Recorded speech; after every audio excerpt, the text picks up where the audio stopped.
Frontline with Courtney Kenny, and I'm Tom Parisi, and today we got a great set of guests.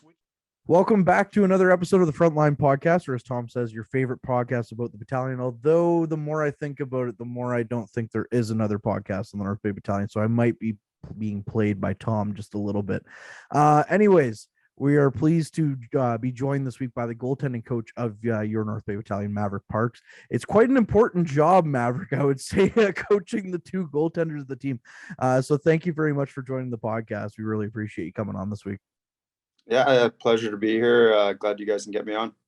Yeah, absolutely. Got a lot of questions, obviously, because usually we ask goaltending questions to Adam Dennis, but now we have someone else to poke and prod a little bit about, because Tom and I, of course, Tom's not here this week, but Tom and I are big fans of goaltenders, so I'm sure there's going to be a lot of fun questions coming your way. But first and foremost, what's it like working with these two guys, Joe Vrbetic and Dom DiVincentiis? It's truly a blessing when you have two capable goalies of these. In this league, you have a little bit of an older guy in Vrbetic and a younger guy in Joe, and they're really at two different ends of the spectrums in a sense of Joe's easygoing, relax. Dom's high intensity, but I think they've kind of molded together and, really made a great tandem this year. Yeah, we've it's kind of a bit of a running joke that Dom's the most high maintenance guy we've heard of, straight from Macker with the equipment to how he is in the dressing room. So when it comes to the on ice side of things, would you say he's pretty high maintenance too? I wouldn't use the word high maintenance. Word ambitious, motivated, those type of words. He's a student of the game. He loves the game. He loves to learn. He wants to get better every day. And when, you have such a young student of the game, he's only going to get better each and every day. And I think he's proven that over the course of this season. He's got drastically better as we've went on. Yeah, I was going to say, I don't think when it comes to being a goaltender, being high maintenance is necessarily a bad thing. But as you mentioned, very ambitious, and we like to see that. When these two guys come into the league, I mean, this is Joe's second year, even though he's a 19-year-old, thanks to the situation. This is Dom's rookie season. Coming into stuff like that, is there any emphasis on them about personal stats or anything like that? Or are they just kind of looking for like a process and to see if they're going to get better game by game type of thing? A lot of goaltenders tend to look at their stats a little bit too much, in my opinion. And I've kind of preached it all year. Worry about getting wins, most importantly, and your stats will take care of themselves. And I think they've both done a great job of having a learning experience of this year, of having moments. I think, earlier on, Joe was playing a lot of games, and I wouldn't say consumed, but definitely on his mind with those types of thoughts. And once he kind of, and they're young kids, and Joe missed a year. So training your mind and how to stay in the moment, I think is the biggest thing. And when you can do that and not listen to outside voices or, watch the numbers, I think you're bound to have success. Now, being his goaltending coach, I've seen a lot of people when it comes to Joe, have looked at his equipment and they're like, wow, that's cool. He's got, battalion related equipment. Why does he have the white glove? Learning some of the stories that he came from Montreal Canadiens and stuff. But to kind of put it in perspective, is there kind of a mental hurdle there where he's like, I know this is a bit much more comfortable glove? Or what's the story? Like, why does he love that glove so much? I don't know if you ever heard of a guy named Carey Price. Yeah. Not a bad goalie. So having that little bit of stigma that attached to Carey, personally, I think it's a little bit, he won't admit it, but I think it's a little bit of an attachment to Carey. But I mean, with this year with COVID and everything, a lot of gear and stuff has been put on back order and stuff. So it is a different glove, different break opposed to the one that he did order. So I will give him that as a benefit of the doubt. but it is slightly different. He says the other one's on order, but hey, I've yet to see it. So Well, it's the Phantom Glove, I think, at this point. And you know what? The joke with our broadcast too is the Golden Glove Award in baseball. Well, he's got a Golden Glove, even though it's white out there. So is his glove hand? I mean, both those guys, their glove hands are fantastic to watch. They're very calm and collected with them. They're not very erratic with them. So it's nice to see for sure. yeah, no, that's those are traits of NHL goaltenders. You see a lot of young goaltenders, that you want to make the big save and they're windmilling. Yes, it does occasionally happen, but from a goaltender that's played for a while and been through the process and talked to a lot of NHL scouts, they don't want to see windmills. They want to see control. They want to see consistency and showing that discipline of getting to that position and making a simple glove save instead of leaning away and making a windmill save. Yeah, they do look better, but it's not quite as consistent as we would like. Yeah, or you get the time that Patrick Wallach decided to showboat and threw it into his own net instead. That was always fantastic, right? So Yep.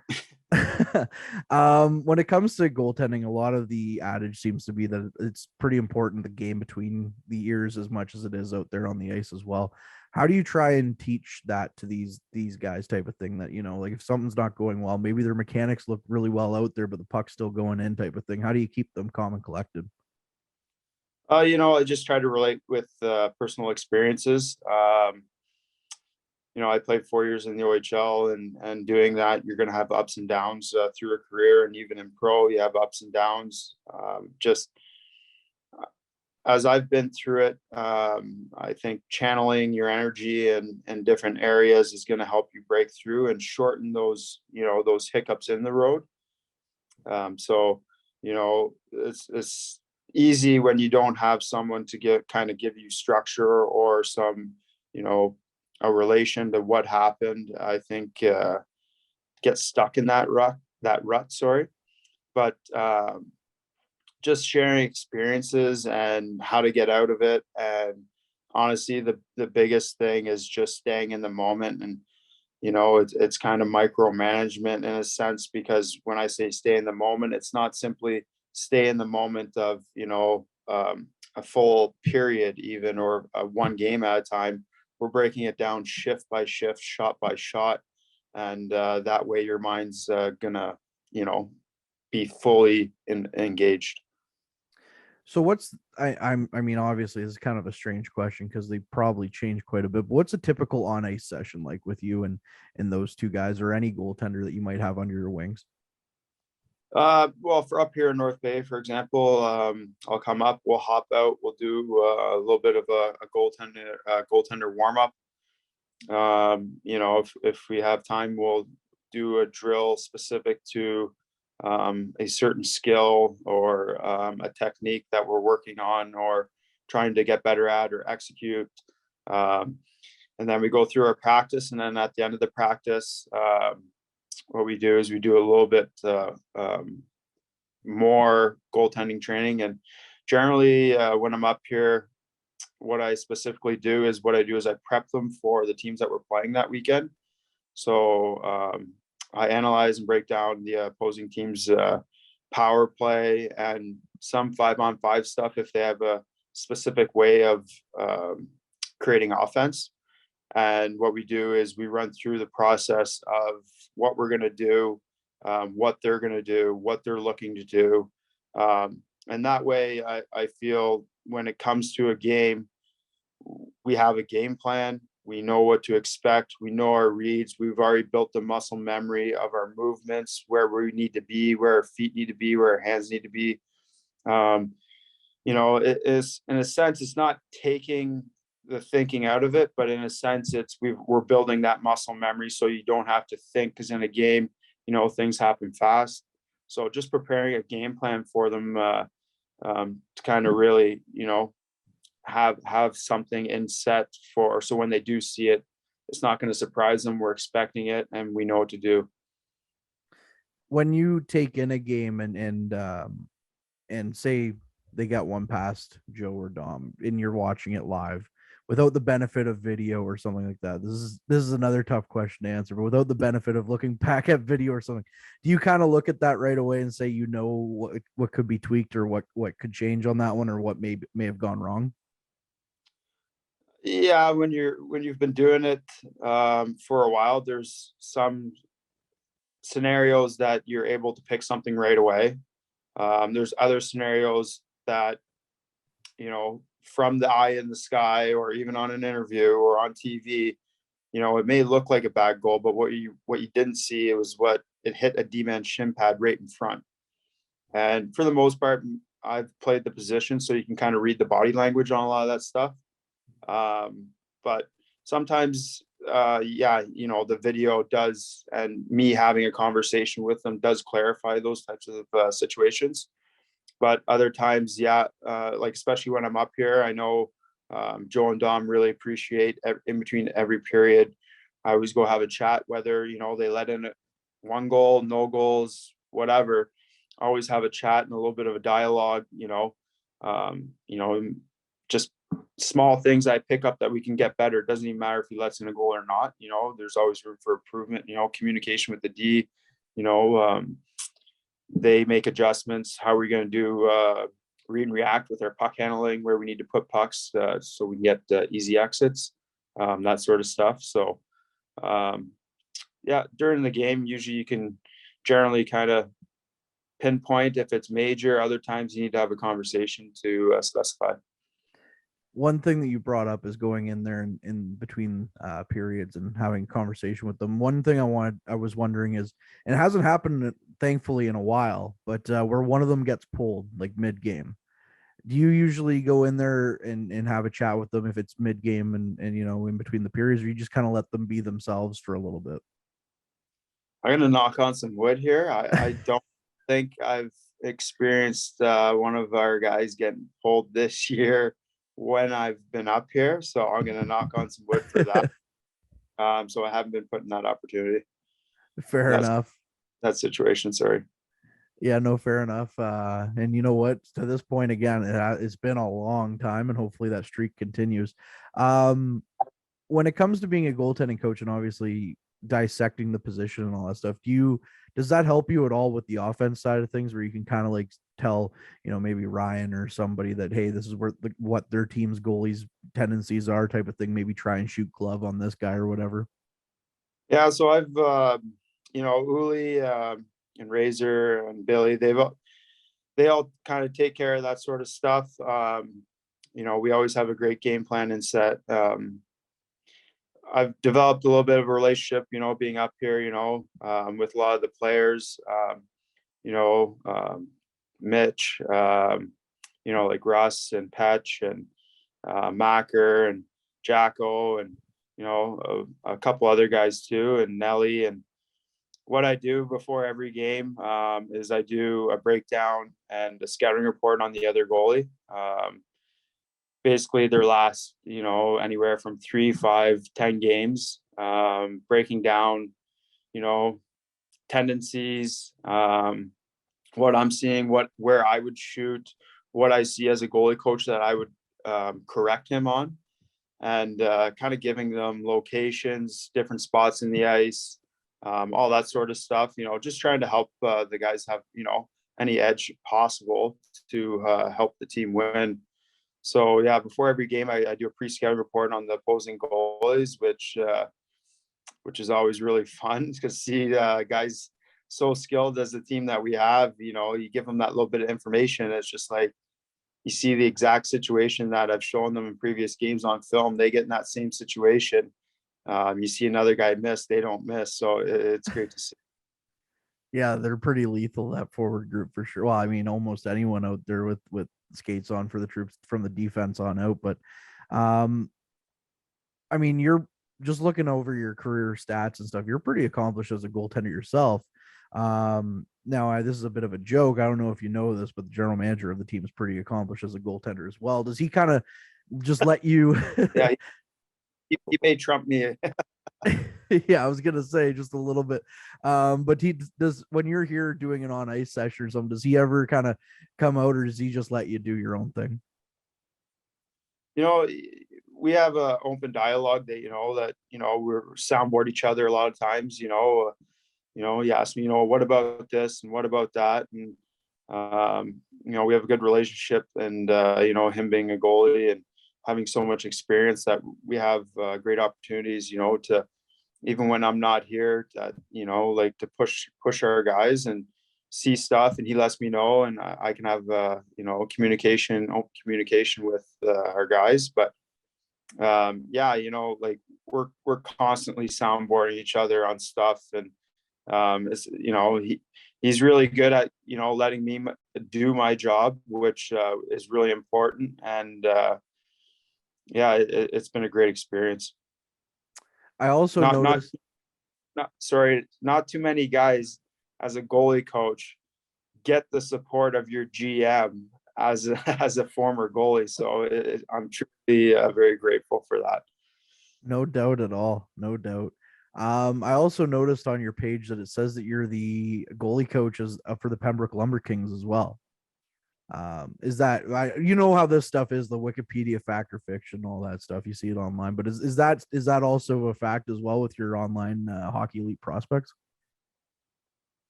Yeah, I was with them pretty steady, and then this year I've been more focusing my time up here with North Bay. I think just with Pembroke and budget issues and stuff, I haven't been out quite as much. I know, Reese Prue is there. So I'm not quite there in Pembroke a whole lot. But I still have open dialogue with Reese. I still communicate with Reese. I still do his video for him and stuff online to help him out. And he's having a fantastic year down there, and hope he keeps it going. Yeah, a lot of local fans are really interested in following Reese for sure. But I just wanted to ask, when it comes to that level of hockey compared to the OHL hockey, is there any real differences in coaching, or is it all kind of pretty much, the same mechanics and everything that you can kind of teach per level? The mechanics are generally the same. It's the how do I word it? It's hard to explain. It's the speed is the biggest thing.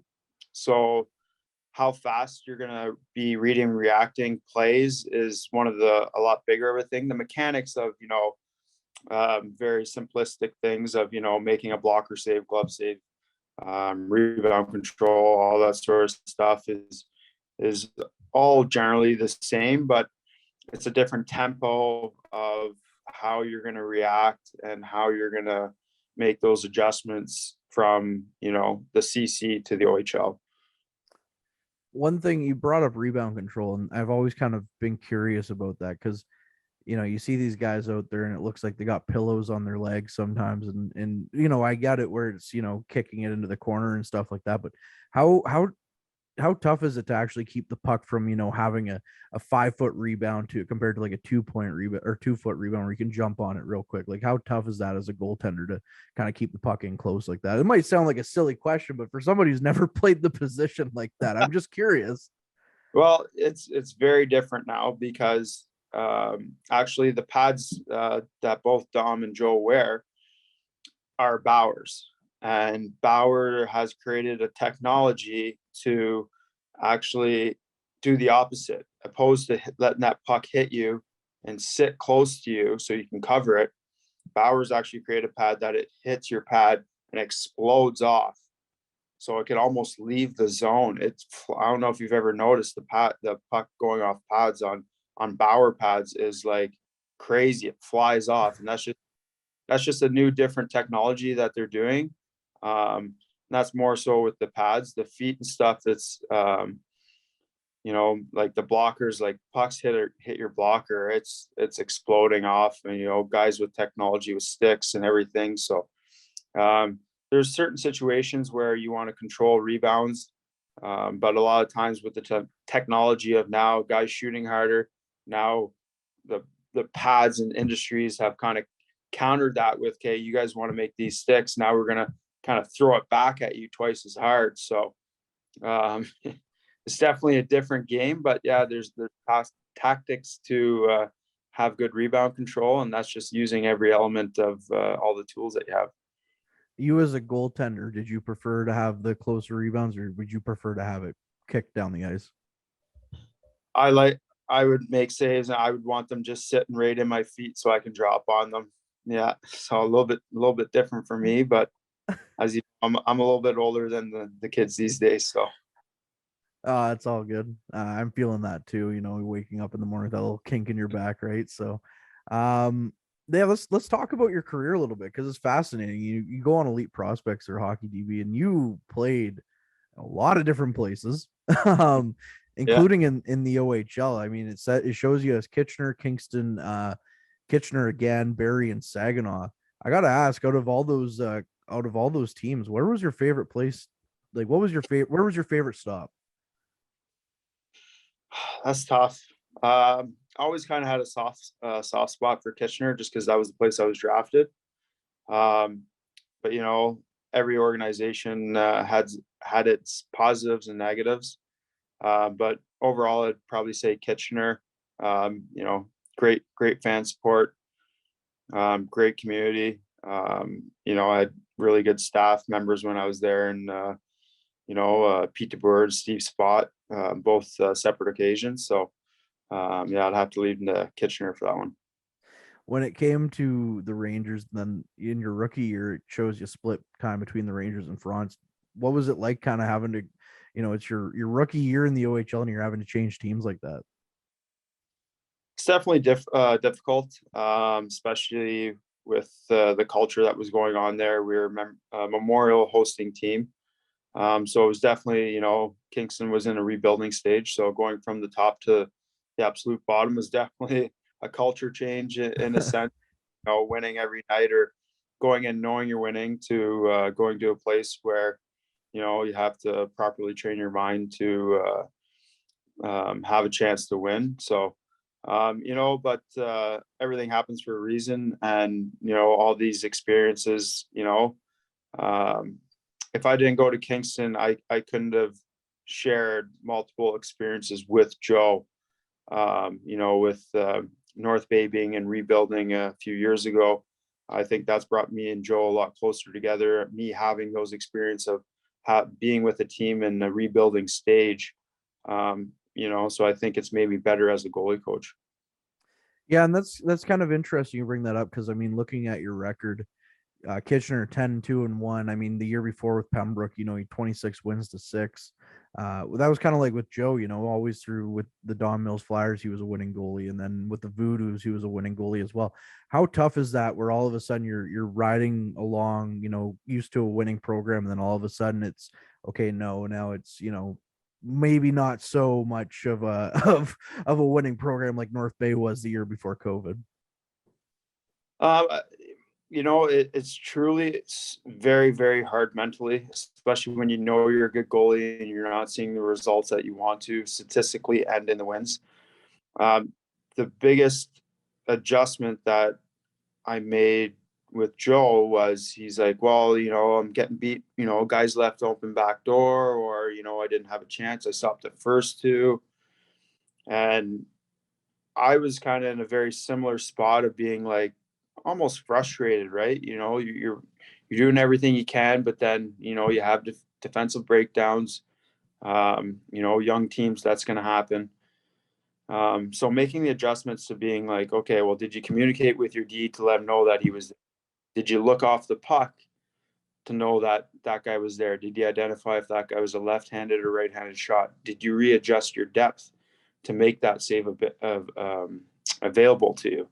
So it's not about pointing fingers. It's about what can you do different and how can you be better in that situation to maximize your potential. And I think the largest thing in that is reading the play.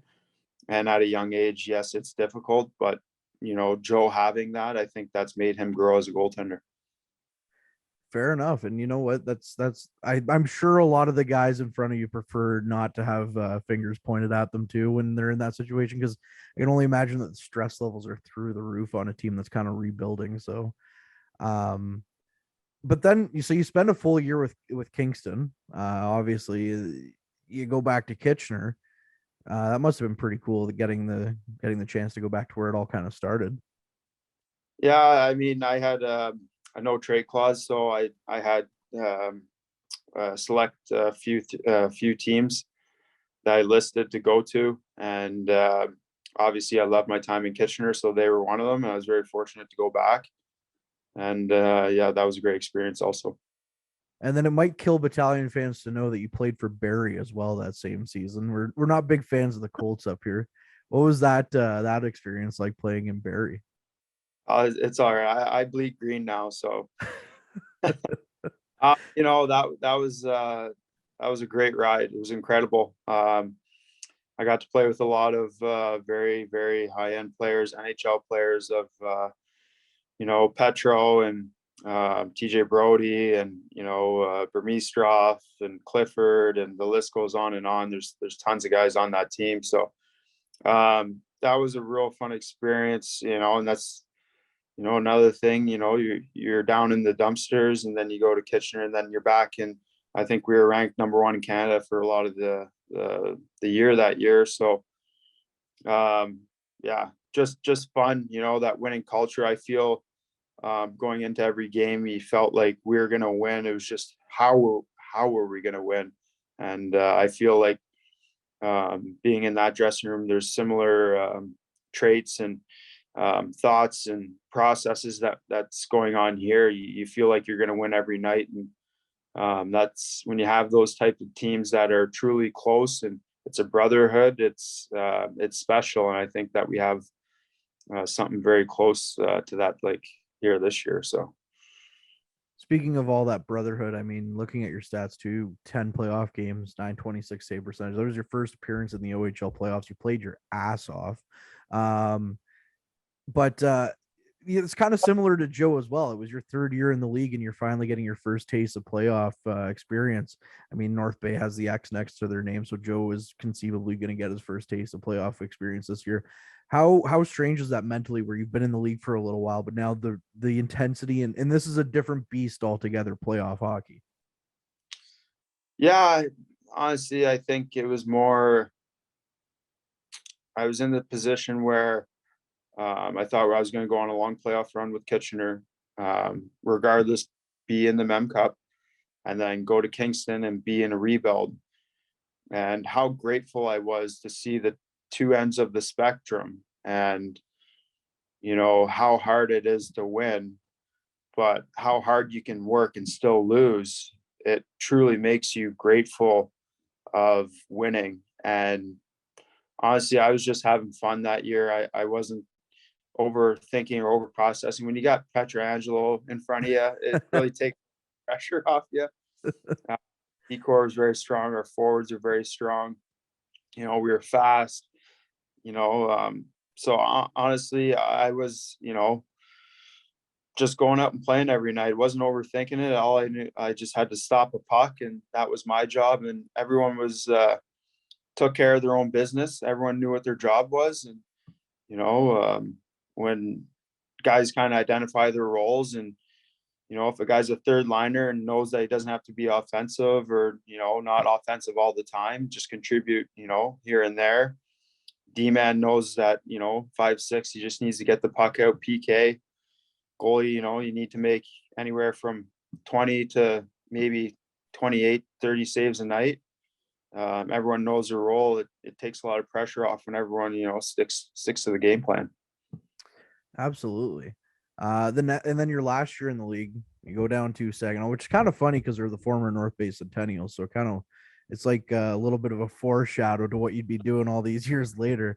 But what that I've always kind of wondered, because I've never really had to go through it myself. What's it like playing for a team in the States?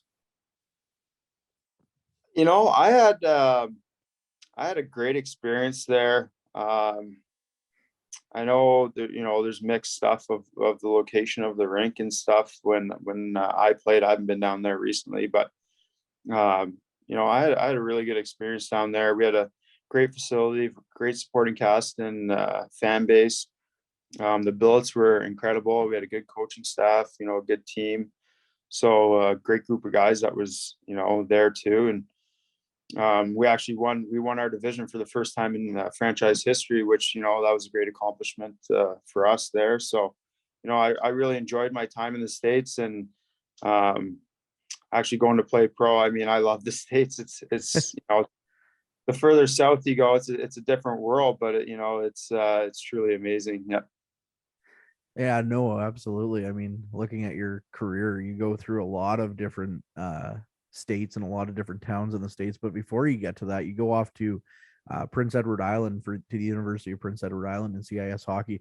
And that's something that's always kind of interesting is the coaching staff of this battalion team is, they all lived it, they all breathed it, they all played in the OHL, and then they had different routes to going, professional hockey eventually. But you went the school route, and that's kind of a big thing, a big draw for the OHL as well as the school route. Actually, it's quite different. It's actually the opposite, especially out in the AUS. Every single player out there. So you think when you play in the OHL as a 20-year-old, yes, there's some very highly skilled guys, but there's still a lot of young guys. When you go to AUS, everyone's 20 and above, because everyone's graduated from major junior. So it's essentially a pro league. It's crazy how good the hockey is. AUS, the CIS itself is starting to widen. But when I was going, the AUS team or conference, was crazy strong. University of New Brunswick, they play Boston College, BU in exhibition games every year and beat them.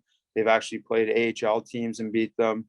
So it's essentially a pro league. Everyone's 20 to 25, 26 playing, and everyone has major junior experience for the most part. So it's highly competitive hockey. Absolutely. I mean, we've seen that with university hockey here locally with the Lakers recently as well. So what was island life kind of like though out in Prince Edward Island? Different world. It's a different world. It's great. I actually was fortunate enough. I stayed out my first year there, stayed out and spent the summer out there to see what it was like in the summer, because the winters are, fairly gruesome with the snow and wind. And so I stay out for the summer, and it's honestly so beautiful. The ocean surrounds you. You can drive 40 minutes to an hour, any direction, you're going to hit the ocean. It's a great spot. Really good program. It was kind of a smaller campus, which was nice too, finding your way around. Had a good setup with townhouses, apartments right across the roads. You just walk to school, and yeah, it was good. So then from there you go ECHL, SPHL. What's it kind of like playing in the East Coast League? It's really taken on kind of more of a not, I don't want to say serious, but it's taken on more of a role now in the development of young players to the NHL now. It seems like teams are really going through that 3-tiered system, and to play in that league, I mean, and put up some pretty decent numbers as well is pretty impressive. Yeah, I mean, it's like you said, it's a 3-tier development system. One of the biggest things I really like about that league is they only carry 3 lines. So guys are getting their reps, guys are playing. So it's truly a development league. And there's lots of guys signed on NHL contracts down there. There's lots of guys out there, lots of signed guys, lots of unsigned guys. It's good hockey. It's fast paced. I know it used to have a reputation of just being a fighting league years ago, but it's the farthest thing from now, as everyone knows hockey's drastically changed. One thing that caught my eyes as well going through the teams that you played is the Orlando Solar Bears. It doesn't show you as playing any games, but I mean, as a Leafs fan, that used to be their ECHL affiliate. So to me, that's kind of like, hey, that's pretty cool. But yeah, that was just one of their goalies got a concussion, so I was only there for I think it was 2 weeks or so. So I was just kind of filling in there till the guy got back, so I didn't get any games in, so I didn't get to really show my stuff. But it was it's always great going to the rink in sandals and shorts, let me tell you. Yeah, it's pretty hard to. That's a lot of people will look at that and be like, "Well, why would you want to play anywhere but Tampa or Florida if you're in the NHL, right?" So, here's a little funny thing. You played for Maverick, played for the Kansas City Mavericks, though. So, I mean, that's pretty cool. Yeah, I was a little bit of a fan favorite right away. I don't know why, but yeah, I know that was a great stop too, and yeah, that was one of the more cooler experiences I've had, just due to the reference of the name. But yeah. No doubt. I can only imagine, but you wrap up your professional career with the Birmingham Bulls. Um, can like before I let you go, just what led to the decision to finally kind of hang up the pads, if you will, and what ended up what ended up being the path to getting to be goaltending coach for the North Bay Battalion from there? You see my stats and stuff. I had a great year my last year, and I get this question a lot. Is like, why would you retire? You won goalie of the year, and um, honestly, that last year I had lots of calls to go up to the East Coast and whatnot, and I was at a point where I was surrounded with a great group of guys, and I really wanted to enjoy myself my last year. Um, and essentially, yeah, just enjoy myself, enjoy all the hard work that you've put in over the years. Um, from the time that, I didn't start playing hockey till I was 10, but, you know, making that commitment of play all winter, train all summer, repeat for 20 straight years. I was just, enjoyed my last year, and um, I said I would retire when I got a ring, and I got goalie of the year and they gave me a ring. So I said, well, I got some sort of ring. So, yeah, that. And also, I wanted to start a family. So I had a daughter last year, or 2 years. She's 2, the January 9th of this year. So COVID baby, essentially. So that was the most, or the most impacting decision that to retire was that. Um, and me and another guy bought a company down in Ottawa. It's called Shift Performance and Wellness, and so I do goalie coaching there. We have player development. We have our own ice pad, a gym facility. We have 2 golf sims. So having that as a little bit of a fallback, and then simply, I was just got in with Pembroke right away just because I played there. The 1 year we were affiliated with North Bay, developed a relationship with Denny.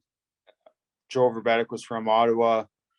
Trained him during before the draft and before that season, before it got canceled, developed that relationship. And yeah, honestly, it was just, been very fortunate of how everything's developed, because I feel like North Bay is truly one of the best organizations in the league, and how they treat their staff, how they treat their players. I think the culture change over the last year, I think the fans can definitely see it. I think we're going in the right direction. So yeah, now I'm here, and just want to help the boys win no matter what. We're all in. Well, we really appreciate that for sure. As fans, as speaking as a fan, and also on your daughter front, as a January birthday as well. We're pretty elite, so she'll be just fine, absolutely fine for that. So, thank you so much, Maverick, for joining us on the podcast. Really interesting to talk to you, and of course, love talking goalies. So we really appreciate the time here today. I appreciate you guys getting me out. Anytime. And a huge thank you to Mr. Mavric Parks, the goaltending coach of your North Bay Battalion, for joining us on the Frontline podcast this week. Super insightful. Really enjoyed our chat. And as I've mentioned a few times, Tom and I are huge goalie fans. For those of you who are wondering where your favorite host Tom is, technical difficulties. That's basically what it came down to this week, unfortunately. So he will be back next week. And up until the 11th hour, he was scheduled to do this one. So he's going to be upset that he missed that one because it was pretty fun. Some battalion news to pass along your way. Of course, the troops are facing off against Hamilton this coming week as of tomorrow, which today is Wednesday, recording day. So it's going to be a battle of the two top teams in the East. It's going to be exciting to see for sure.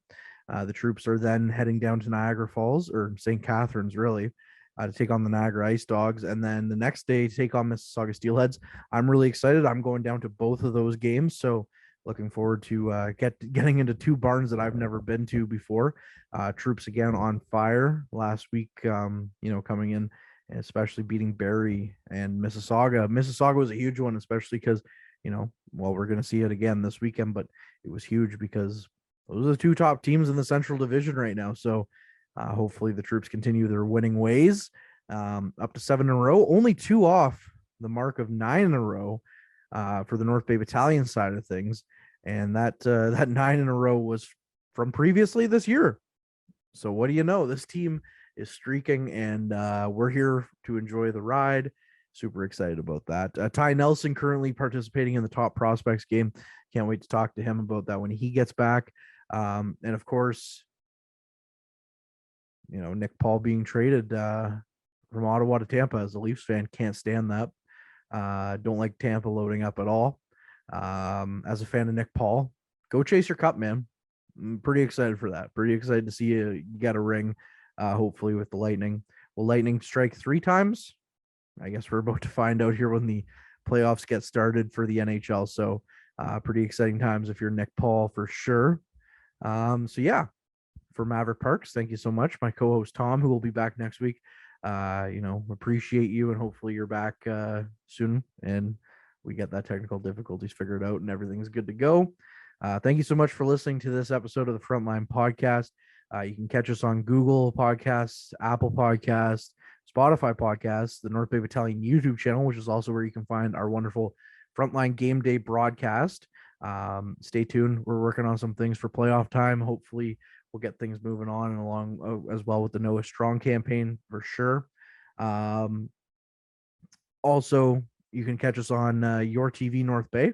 And if you want to catch the full episode, you can check it out on all the other previous things that I just mentioned. So, if you only get the condensed version on Your TV, but you can check out the full versions on any of the spot or podcasting sites or YouTube, like we mentioned. That'll do it for this one. It's been fun, and we're going to do it again sometime.